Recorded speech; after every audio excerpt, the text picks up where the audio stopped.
ಏನು ಪ್ರೆಸಿಡೆಂಟಾ ಅಮ್ಮ, ಇಂಡಿಯನ್ ಪ್ರೆಸಿಡೆಂಟಾ? ಅಂದ್ರೆ ಮಾತುಕತೆ ರೀತಿ ಸರಿಯಿಲ್ಲ ಅಂತ. ಸರಿಯಿಲ್ಲ, ಹೌದು ಸರಿಯಿಲ್ಲ. ಇಲ್ಲಿ ಬಂದಿರೋರು ನನ್ನ ಸಂಬಂಧಿಕರು ಬಂದವ್ರೆ, ಅವ್ರಿಗೆ ಯಾಕೆ ಸಂಬಂಧಿಕರು ಬರಲ್ಲ?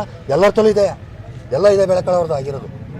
ಅಕ್ಕಪಕ್ಕ ಮನೆಯವ್ರು ಬರಲಿಲ್ಲ. ಅವ್ರು ಇನ್ನೊಂದು ವಿಚಾರ ಏನು ಹೇಳ್ತಿರೋದು ಅಂದ್ರೆ ಡೆಮಾಲಿಷ್ ಮಾಡಿದ್ರಲ್ಲ ಅದನ್ನ ಇವರು ನೀವು ಹಂಗೆ ನಿಮ್ಗೆ ಸೇರಿದ್ರೆ ನೀವು ಪೊಲೀಸ್ನವ್ರು ಇಟ್ಕೊಂಡು ಕಾನೂನುಬದ್ಧವಾಗಿ ಮಾಡ್ಬೇಕಿತ್ತು. ಅವ್ರು ಹಂಗೆ ಸರ್ ನನ್ನ ಮನೆ ಜಾಗ ಕ್ಲೀನ್ ಮಾಡ್ಕೊಳ್ಳಕ್ಕೆ ನಾನೇ ಡೆಮಾಲಿಷನ್ಗೆ ಆರ್ಡರ್ ಪಾರ್ಟಿನ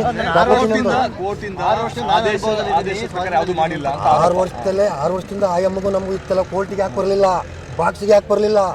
ನಾನು ಬಾಕ್ಸಿಗೆ ಹೋಗಿದ್ದೀನಿ, ಬಾಕ್ಸಿಗೆ ಹೋಗಿದ್ದೀನಿ, ಕೋರ್ಟಿಗೆ ಯಾಕೆ ಬರಲಿಲ್ಲ? ಸಮನ್ಸ್ ಹೋಗಿಲ್ವಾ, ತಗೊಂಡಿಲ್ವಾ?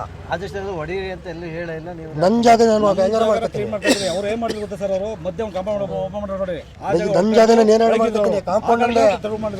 ಕಾಂಪೌಂಡ್ ನಂದಯ್ಯ, ನಾನು ಮಾಡ್ಕೊಂಡಿದ್ದೀನಿ, ಕ್ಲೀನ್ ಮಾಡ್ಕೊಂಡಿದ್ದೀನಿ, ದೊಡ್ಡ ನಂದಯ್ಯ. ಈಗ ಪ್ರೆಸೆಂಟ್ ನ್ಯಾಯಾಲಯದಲ್ಲಿ ನಡೀತಾ ಇದೆ. ಇವ್ರು ಹೋಗಿದ್ದಾರೆ, ಈಗ ಹೋಗಿದ್ದಾರೆ, ಅವ್ರು ಹೋಗಿದ್ದಾರೆ, ನಾನು ಹೋಗಿಲ್ಲ, ಅವ್ರು ಹೋಗಿದ್ದಾರೆ. ನಾನು ಕೋರ್ಟಿಗೆ ನಾನು ಅಟೆಂಡ್ ಆದೆ, ಅವ್ರು ಒಟ್ಟಿಲ್ರು ಬರಲಿಲ್ಲ, ಅವರು ಬರಲಿಲ್ಲ. ಬರಲ್ಲ ಸರ್, ನಮ್ದೇ ಪ್ರಾಪರ್ಟಿ ಅಂತ ಆಗಿದೆ ಸರ್, 100% ನಮ್ದೇ ಆಗಿದೆ ಸರ್, ಯಾವುದೇ ಬರಲ್ಲ.